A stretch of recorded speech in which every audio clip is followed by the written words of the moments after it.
السلام علیکم 9th class. آج میں آپ کو گرامر سے کچھ اصطلاحات کے بارے میں بتائیں گی جو کہ شعری اصطلاحات کہلائی جاتی ہیں، یعنی شاعر جو اصطلاحات اپنے شعروں میں استعمال کرتے ہیں اس کے بارے میں پڑھیں گے۔ تو وہ ہیں قافیہ، ردیف، مطلع، مقطع۔ سب سے پہلے قافیہ کی طرف آتے ہیں۔ قافیہ کو ہم قوافی بھی کہتے ہیں۔ قافیہ کی ڈیفینیشن ہے وہ ہم وزن اور ہم آواز الفاظ جو اشعار کے آخر میں لیکن ردیف سے پہلے آتے ہیں، یعنی اس کی دو شرائط ہیں، ایک تو ہم وزن ہونا چاہیے اور ایک ہم آواز ہونا چاہیے۔ ہم وزن کا مطلب یہ ہے کہ جیسے کہ شام، نام، کام، تو یہ ان کا وزن ایک سا ہے اور ان کی آواز بھی ایک جیسی ہے، تو ایسے الفاظ جو ہم وزن ہو اور ہم آواز ہوں وہ قافیے کہلاتے ہیں، اور دوسری شرط اس کی یہ ہے کہ وہ ردیف سے پہلے آئیں۔ تو ایک شعر ہے، اثر اس کو ذرا نہیں ہوتا، رنج راحت فضا نہیں ہوتا۔ تو اس میں ذرا اور فضا جو ہے وہ قافیہ ہے، یہ ہم وزن بھی ہیں اور ہم آواز بھی ہیں۔ تو ایسے الفاظ جو ہم وزن ہوں اور ہم آواز ہوں اور ردیف سے پہلے آئیں، تو یہ دو شرائط ہیں، ردیف سے پہلے آنا، ہم وزن اور ہم آواز ہونا، ان کو قافیے کہتے ہیں۔ ردیف وہ کلمہ یا کلمات، وہ مستقل کلمہ یا کلمات جو اشعار کے آخر میں بار بار آتا ہے۔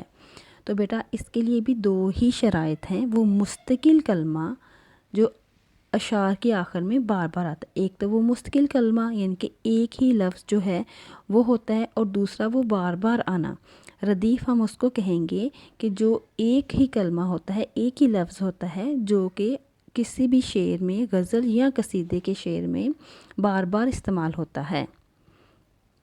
اثر اس کو ذرا نہیں ہوتا، رنج راحت فضا نہیں ہوتا۔ تو یہاں پہ جو لفظ نہیں ہوتا ہے وہ ردیف ہے۔ تو دیکھیں وہ بار بار آ رہا ہے، ہر مصرے میں آ رہا ہے، تو ایسا کلمہ جو بار بار آئے اور ایک ہی ہو کلمہ، ٹھیک ہے۔ مطلع غزل یا قصیدے کا پہلا شعر جس کے دونوں مصرے ہم قافیہ اور ہم ردیف ہوں۔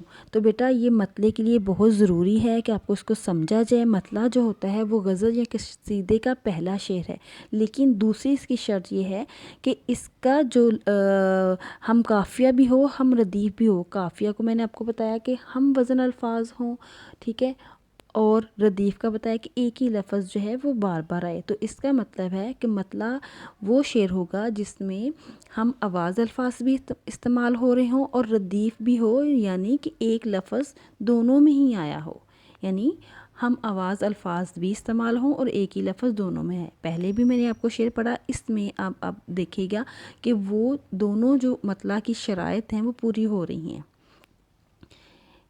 اثر اس کو ذرا نہیں ہوتا، رنج راحت فضا نہیں ہوتا۔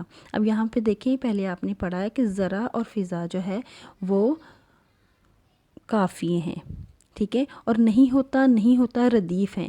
تو مطلع کی جو دو شرائط ہیں، یعنی کہ ہم قافیہ اور ہم ردیف جو ہیں وہ ہونا چاہیے، یہ دونوں اس میں پوری ہو رہی ہیں، تو اس کا مطلب ہے یہ غزل یا قصیدے کا پہلا شعر ہے۔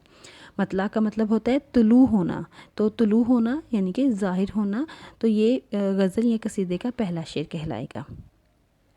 اس کے بعد مقطع ہے۔ مقطع کا مطلب ہوتا ہے کاٹ دینا، ٹھیک ہے، تو کاٹ دینا، تو یہاں پہ غزل یا قصیدے کا آخری شعر جس میں شاعر اپنا تخلص استعمال کرے۔ اس کے بھی مطلع کی طرح دو شرائط ہیں بیٹا، جیسے اس میں دو شرائط ہیں اس میں بھی، یعنی غزل یا قصیدے کا آخری شعر ہونا لازمی ہے، اور دوسری بات یہ کہ شاعر اپنا تخلص استعمال کرے۔ اگر شاعر اپنا تخلص استعمال نہیں کرتا تو پھر وہ مقطع نہیں ہوگا۔ تخلص کسے کہتے ہیں؟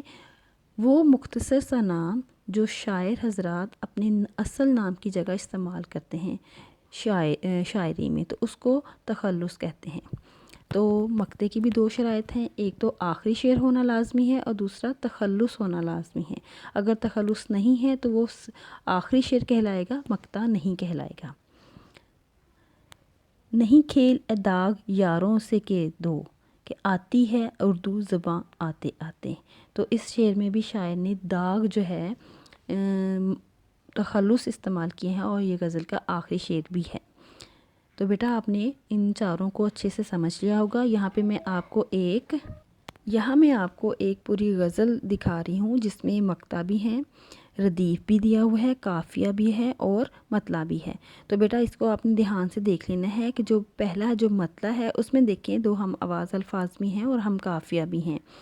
اس کے بعد اس میں جو قافیہ استعمال ہوا ہے وہ ہے کیا، خدا، آشنا، تو خودنما، یہ سارے جو ہیں وہ قافیے استعمال ہوئے ہیں۔ اور ردیف جو ہے وہ کیجیے ہے، یعنی ایک ہی لفظ بار بار رپیٹ ہو رہا ہے اور وہ آخر میں آتا ہے شعر کے، تو وہ کیجیے ہے۔ اور مقطع میں دیکھیں موت آتی نہیں کہیں غالب، کب تک افسوس زیست کا کیجیے، تو یہاں پہ آخری شعر بھی ہے اور اس میں غالب نے اپنا تخلص بھی استعمال کیا ہے جو کہ غالب ہے۔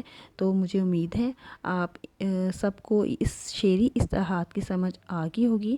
یہ جاننا آپ کے لیے بہت ضروری ہے بیٹا، کیونکہ یہ ساری چیزوں کی تعریف اور ان کی سمجھ ہوگی تو پھر آپ کو شعر یا غزل یا قصیدہ پڑھنے میں مشکل نہیں ہوگی، اور جو بھی اس میں استعمال کیا جائے گا قافیہ ردیف تو آپ کو سمجھ آ جائے گی۔